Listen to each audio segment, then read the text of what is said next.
নমস্কাৰ এটা খবৰ লৈ আহিছো বুকাখাটত আটক কৰা হৈছে আৰটিআই কৰ্মী দুলাল বৰাক আৰু কেবাটা অভিযোগৰ ভিত্তিত গ্ৰেপ্তাৰ কৰা হৈছে আৰটিআই কৰ্মীজনক এই মুহূৰ্তত গুৰুত্বপূৰ্ণ খবৰ জনাই আছো বুকাখাটৰ পৰা আটক কৰা হৈছে আৰটিআই কৰ্মী দুলাল বৰাক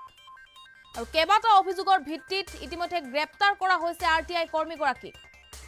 উপ পৰিদৰ্শক পানেশ্বৰ সিঙৰ তত্ত্বাৱধানত গ্ৰেপ্তাৰ কৰা হৈছে দুলাল বৰাক পূৰ্বেও খুমটাই আৰু দেৰগাঁও থানাত পঞ্জীয়ন হৈ আছিল গোচৰ আৰু দুলাল বৰাক আটক কৰাক লৈ বিশেষ চৰ্চা চলিছে উক্ত অঞ্চলটোত অৱশ্যে দুলাল বৰাই ৰাজনৈতিক ষড়যন্ত্ৰ বুলি অভিযোগ কৰিছে কেবাটা অভিযোগৰ ভিত্তিত আৰটিআই কৰ্মী দুলাল বৰাক গ্ৰেপ্তাৰ কৰা হৈছে উপ পৰিদৰ্শক পানেশ্বৰ সিঙৰ তত্ত্বাৱধানত গ্ৰেপ্তাৰ কৰা হৈছে দুলাল বৰাক আৰু জানিব পৰা মতে পূৰ্বেও খুমটাই আৰু দেৰগাঁও থানাত পঞ্জীয়ন হৈ আছিল গোচৰ আৰু দুলাল বৰাক আটক কৰাক লৈ বিশেষ চৰ্চা চলিছে অঞ্চলটোত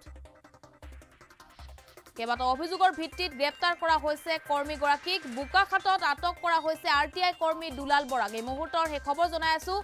দুলাল বৰাৰ বিৰুদ্ধে কেবাটাও অভিযোগ উত্থাপিত হৈছিল আৰু সেই অভিযোগৰ ভিত্তিতে গ্ৰেপ্তাৰ কৰা হৈছে আৰটিআই কৰ্মীগৰাকীক আৰু এই সন্দৰ্ভত আমাৰ হাতত মন্তব্য আছে সেই মন্তব্য আপোনালোকলৈ আগবঢ়াইছো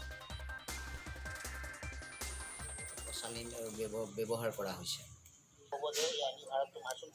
কাৰণ আপোনালোকৰ বহুত ভিতৰুৱা ইনফৰমেশ্যন পাব মানে যিখিনি তথ্য আপোনালোকৰ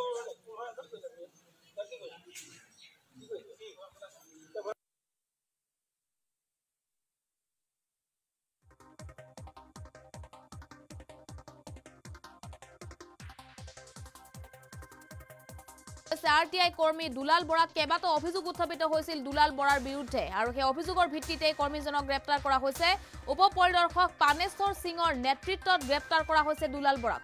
আৰু জানিব পৰা মতে পূৰ্বেও দেৰগাঁও আৰু খুমটাই থানাত পঞ্জীয়ন হৈ আছিল গোচৰ আৰু ইতিমধ্যে আটক কৰা হৈছে দুলাল বৰাক আটক কৰাক লৈ উক্ত অঞ্চলটো চৰ্চা চলিছে আৰু অৱশ্যে দুলাল বৰাই ৰাজনৈতিক ষড়যন্ত্ৰ বুলি অভিহিত কৰিছে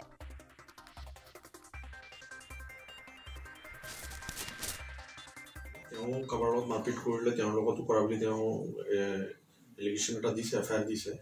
দুটা কেছ আমি ৰেজিষ্টাৰ কৰিছোঁ ক'ত হৈছিলে এইটো তামুলী পথাৰ কমাৰগাঁও থানা আণ্ডাৰত আৰু তদন্ত প্ৰক্ৰিয়াত আমি আৰম্ভ কৰিলোঁ কৰাত যিখিনি আমি এওঁৰ বিৰুদ্ধে যিটো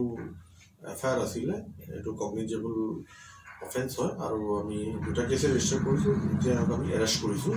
যিখিনি আমি তদন্ত কৰি পালোঁ এতিয়া তেওঁ আগতে কিবা টকা লেনদেন কৰিছিল বুলি কৈছে আছে বহুত আছে আমাৰ দেৰগাঁও থানাতো তেওঁৰ বিৰুদ্ধে আগতে 4টামান কেছ ৰেজিষ্টাৰ হৈ আছে আগতে সেইবিলাকত তেওঁ এণ্টিচিপেটৰী বা কিছুমান জামিন পাইছে আৰু এলিগেশ্যন আহি আছে কি তেওঁৰ বিৰুদ্ধে আমি আমাৰ 406 395 307 384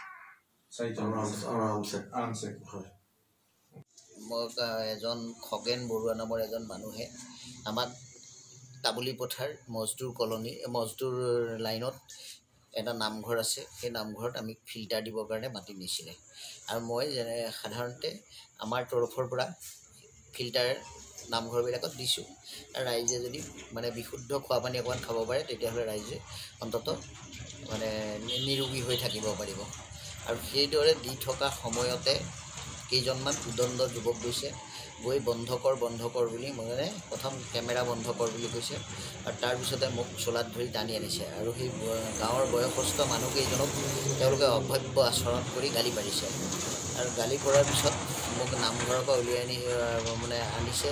লগে লগে মোৰ গাড়ীকেইখন ভাঙিবলৈ উদ্যত হৈছিল কিন্তু লগে লগে আমাৰ ড্ৰাইভাৰকেইজনে গাড়ীকেইখন পলুৱাই দিলে আৰু মোক তাৰ পৰা মানে চোঁচৰাই আনি তেওঁলোকে ৰাস্তাত মাৰপিট কৰিছে জেওৰা খুটিয়াই মাৰিছে মোৰ কঁকালৰ বেল্ট খুলি মোক মাৰপিট কৰিছে আৰু লগতে মোৰ পকেটত 50,000 টকা আছিল সেই টকাও তেওঁলোকে লৈ গৈছে